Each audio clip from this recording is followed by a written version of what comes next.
تاني انا وليفربول تاني، كأن مفيش حد في العالم كله في اوروبا بيلعب كوره غير ليفربول. ما اكيد ما في ناس تانية غير في النادي ده. يعني النادي ده اكيد مش انا بقاله 4 سنين تقريبا بيقعوا معاه. هو في ايه خلاص انا زهقت. مش معقول انتم مصممين ياخدوا حقهم مننا. يعني انتم مصممين لازم ليفربول هو اللي يطلعني. مالكوا في ايه؟ خلاص يا جدعان صلوا على النبي كده. بس ان شاء الله برضو الريال هتأهل عافيه بقى.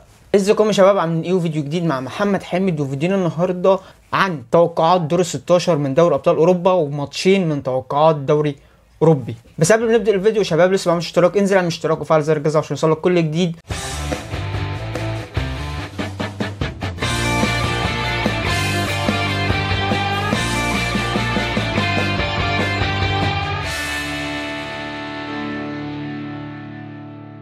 اول ماتش معانا وانا بدات بيه المقدمه هو ريال مدريد وليفربول تاني. وده الماتش ده بعد كاس عالم، في ناس هنا مرتاحه وناس هنا هتلعب وناس هنا هتلعب وناس هنا مرتاحه. بعد كاس العالم الدنيا هتبقى مختلفه خالص، من ناحيه اراء ومن ناحيه اداءات ومن ناحيه ما حدش عارف لسه عارف حاجه اصلا. فلسه بعد كاس العالم الله اعلم ايه اللي هيحصل. ماتش ليفربول ريال مدريد انا مش شايف فيه توقعات زي ما الناس عامله على السوشيال ميديا، وليفربول هتاخد حقها بقى، وريال مدريد مدريدين بيقولوا خلاص احنا خلاص كده ضمننا التاهل من دور ال 16 وخلاص ما تقلقش. ليفربول احنا متعودين عليها، ليفربول ما خلاص احنا كده خلاص تاهلنا من دور ال 16. الدنيا بعد كاس العالم هتبقى مختلفه خالص. انت مش عارف مين ممكن يبقى ناقص عندك، مين اللي هيتصاب، مين اللي مش هيتصاب، مين اللي ممكن يرجع مش بمستواه، مين اللي هيرجع بمستواه. وليفربول هكذا برضو مش عارفين ايه الدنيا لسه هناك في ليفربول. دور ال 16 من دوري ابطال اوروبا ريال مدريد وليفربول ماتش صعب جدا هيبقى ما بين كلوب وانشيلوتي. ليفربول عايزه تعمل الصقر كل الصقر من ريال مدريد. حقها كلوب نهائيين ودور تاني من الادوار الاقصائيه.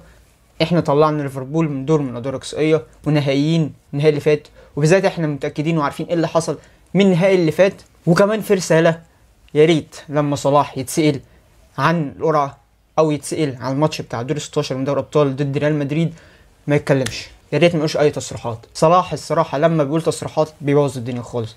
ما تقولش اي تصريحات يا عم، خليك ساكت. ما تقولش قول ان شاء الله والله اعلم والدنيا دي ومرهم الدنيا. ما تقولش اي تصريحات وهاخد حقي ان شاء الله، عشان الحوار حاجه زي كده بتستفز الناس دي، بتستفزهم حقيقي. والناس دي لما بتستفزهم تقريبا بتبقى انت الخسران بنسبه 90%. فاتسأل على القرعه قول يا عم ان شاء الله هنعدي، ولا ان شاء الله هنتأهل، احنا ان شاء الله هنعمل اي حاجه كويسه ضد ريال مدريد. ما تقولش هناخد حقنا وحقنا عشان تقولت السنه اللي فاتت كده وريال مدريد خد البطوله عليك. عملتوا ماتش جامد بس الناس هتفتكر اللي خد البطوله، مش هتفتكر اللي عمل ماتش حلو. فالماتش ده هيبقى مختلف. ليفربول عايزه تاخد حقها من كذا مره من ريال مدريد ومن خساره نهائيين دوري ابطال اوروبا. وريال مدريد متعود برشا على ليفربول، عايز يتأهل، عايز يصعد، عايز يكمل اكتر من دور ال 16 في البطولة دي. توقعي لماتش ليفربول الصعب ضد ريال مدريد، ماتش ريال مدريد الصعب ضد ليفربول، اتوقع تأهل ريال مدريد على حساب ليفربول. اتوقع تأهل ريال مدريد على حساب ليفربول. تاني ماتش من قرعة دور 16 دوري ابطال اوروبا باير وباريس. الماتش ده هيبقى من امتع الماتشات اللي ممكن انت تتفرج عليها في حياتك حرفيا. باريس فايقه، ميسي فايق فشخ، بس الدنيا هتختلف برضو يا جدعان. الاداءات هتختلف. ما تنسوش ان في شهر كاس عالم، ارجنتين فيها تلعب دور مجموعات واكيد هتتاهل لدور 16 واكيد ممكن تتاهل دور الثمانيه. ارجنتين اصلا مؤهله ومرشحه بقوه ان هي تاخد كاس العالم او على الاقل توصل نص نهائي او نهائي هو البرازيل. عشان كده بقول لكم الدنيا بعد كاس العالم مختلفه 100%. باير وباريس كأداءات دلوقتي في دوري الأبطال الاثنين متفوقين جدا. باريس خد المركز الثاني بسبب ان هو جاب اجوان بره ارضه اقل فخد المركز الثاني.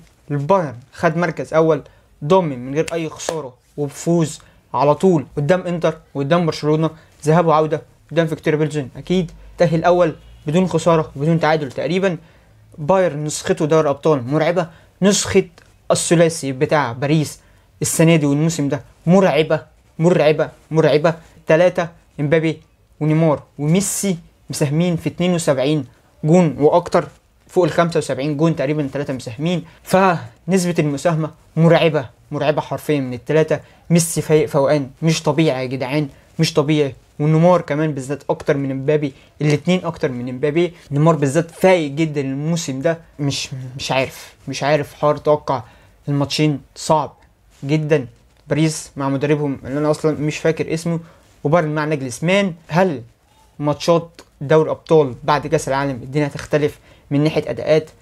هيخشوا بالدار للنار ومن نار للنار حرفيا من كاس العالم. ليه قرعه زي دي باريس ضد بايرن ميونخ؟ اتوقع تاهل باريس سان جيرمان على بايرن ميونخ. بس ده كله برضو مرهون على حسب الدنيا في كاس العالم، ومين ممكن يتصاب في فتره كاس العالم وما يرجعش مع الفريق يلعب دور 16، وايه اللي هيحصل في كاس العالم. ده كله مرهون على كاس العالم. بس اتوقع تاهل باريس على حساب بايرن ميونخ. تالت ماتش من ماتشات دور 16 في دوري ابطال اوروبا، ماتش توتنهام ضد ميلان، من الماتشات اللي هتبقى كويسه جدا جدا جدا. بس من ناحيه اداءات توتنهام في الدوري ومن ناحيه اداءات توتنهام في دوري الابطال، اتوقع ان ميلان هي اللي هتتاهل. اتوقع ان ميلان هيتاهل. مدربين ايطاليين هيلعبوا بعض، ميلان ضد توتنهام. الماتش برضو زي ما قلت هاري كين والرجاله دي كلها هتروح كاس العالم، وهنا برضو ليو والناس دي كلها برضو هتروح كاس العالم. الدنيا مختلفه خالص بعد كاس العالم يا شباب. فاتوقع برضو بنسبه كبيره 70-30 اتوقع تؤهل ميلان على حساب توتنهام. ماتش بنفيكا ضد كلوب بروج، اتوقع تؤهل كلوب بروج يعني استحقت ان هي تصعد من دوري الابطال. كلوب بروج تقريبا لحد الماتش الاخير اللي دخل فيها 4 ما كانش الفرقه الوحيده اللي ما دخلش فيها جوان في دوري ابطال اوروبا. فاتوقع تؤهل كلوب بروج على حساب بنفيكا. ماتش تشيلسي ضد دورتموند، تشيلسي في دوري الابطال مش مرشحه ان هي تعدي دور ال 16. تشيلسي في الدوري في اهتزاز حاليا، وبعد كاس العالم برضو الدنيا مختلفه 100%. الدنيا مختلفه بعد كاس العالم. الله اعلم تشيلسي هترجع عامله ازاي بعد كاس العالم، والله اعلم برضو دورتموند بعد كاس العالم هترجع عامله ازاي هنا وهنا. بس من ناحيه اداءات حاليا في دوري الابطال اتوقع تاهل دورتموند على حساب تشيلسي. السيتي ضد لايبزيج. لايبزيج اثبتت في مجموعه ريال مدريد ان هي فرقه تستاهل ان هي تتاهل لدور ال 16. هزمت ريال مدريد في اول هزيمه ليه في اوروبا كلها، ومن فريق في اوروبا كلها الوحيد اللي قدر يهزم ريال مدريد السيزون ده هو لايبزيج. الفرقه الوحيده بتفوق اداء ونتيجه، تفوق كل حاجه. الصراحه لايبزيج كانت تستاهل ان هي تفوز على ريال مدريد الماتش ده، وكانت خساره مستحقه لريال مدريد. السيتي هيتعب جامد قدام لايبزيج، بس في فرق واحد، هالاند مش هيروح كاس العالم.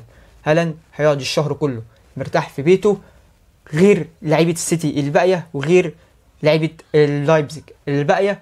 من فيرنر من كل ده اكيد هيروحوا المانيا او بس المختلف يا شباب ان هالاند مش هيروح كاس العالم. هالاند شهر راحه في ماتش السيتي ولايبزيج بعد كاس العالم.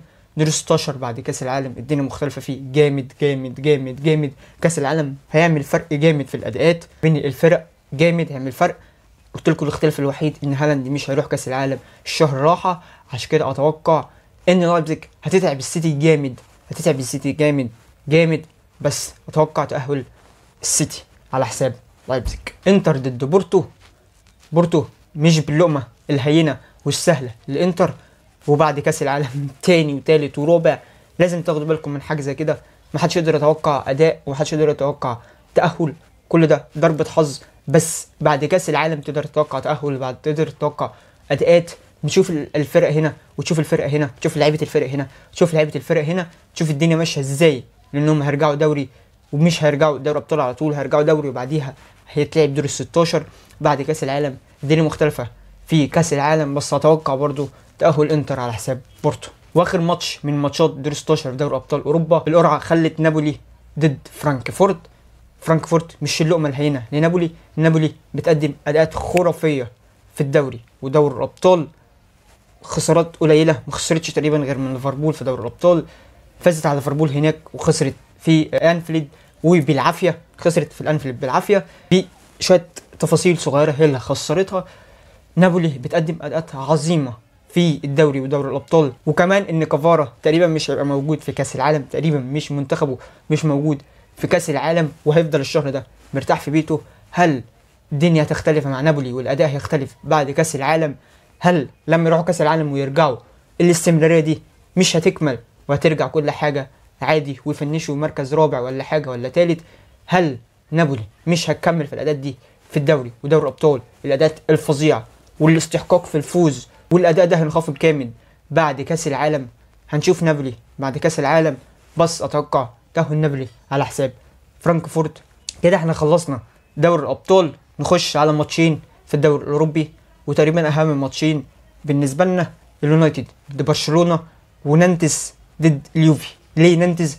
عشان مصطفى محمد في حاجه خرافيه، تأهلوا بالعافيه، تأهلوا هم ماسكين موبايلات بيتابعوا الماتشات الباقيه، بس المهم ان هم تأهلوا دور 16 في الدوري الاوروبي.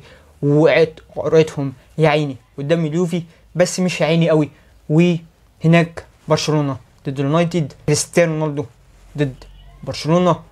كريستيانو رونالدو لعب 25 ماتش تقريبا ضد برشلونه، فاز 10 وخسر 15 او اكتر، وفي ماتشات تانية تعادل، بس دي احصائيات كريستيانو ضد برشلونه، فاز 10 وخسر 15.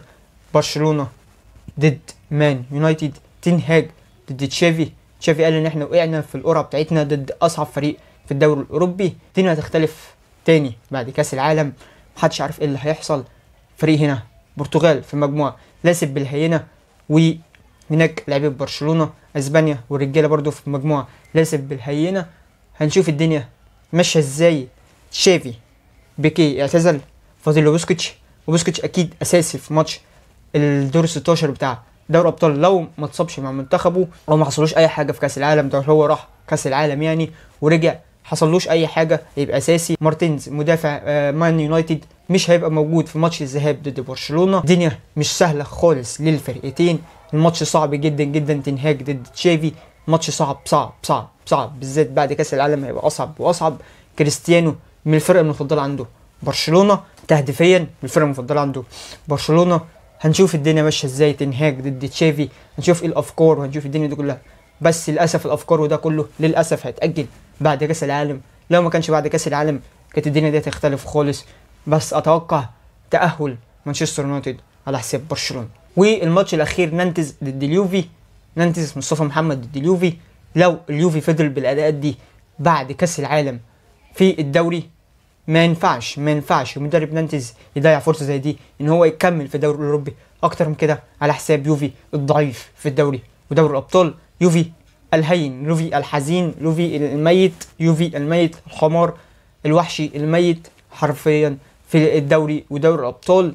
فاللي هو اصلا يعني ما تأهلش دوري الابطال ونزل للدوري الاوروبي اخير. الفريق الوحيد اللي في ايطاليا تقريبا من مش عارف من موسم كام خسر 5 وتعادل ماتش باين ولا فاز ماتش وخسر 5. اليوفي حزين وضعيف جدا في الدوري ودوري الابطال لما نزل الدوري الاوروبي. لو اداء اليوفي فضل في الدوري هكذا برضه ما ينفعش مدرب نانتز يضيع فرصه زي دي ان هو يكمل في الدوري الاوروبي وما يهزمش اليوفي. اتوقع تاهل نانتز على حساب اليوفي.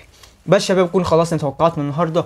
ده كله الله اعلم ضربه حظ، ده كله يعني هيخيب نسبه كبيره، هيخيب لان الاداء بعد كاس العالم الدنيا هتختلف جامد. محدش عارف بعد كاس العالم ايه اللي هيحصل، محدش عارف الفرق مين هينقص عندها عشان تخش دور 16 كامله العدد بعد كاس العالم، ولا هتخش ناقصه اهم عناصر عندها بعد كاس العالم، لان معظم فرق اوروبا لعبتها تلعب كاس العالم واداء كاس العالم مختلف. كاس العالم منتخبات هتبقى قويه جدا، مفيش راحه، شهر ضرب النار كله. بعد كاس العالم الدنيا مختلفه. بس شباب الله اعلم ايه اللي هيحصل، انا توقعت والله المعين. بس شباب خلصنا الفيديو بتاع النهارده، ما تنساش لو عملتش سبسكرايب انزل اعمل سبسكرايب وفعل زر الجرس عشان يوصلك كل جديد. سلام.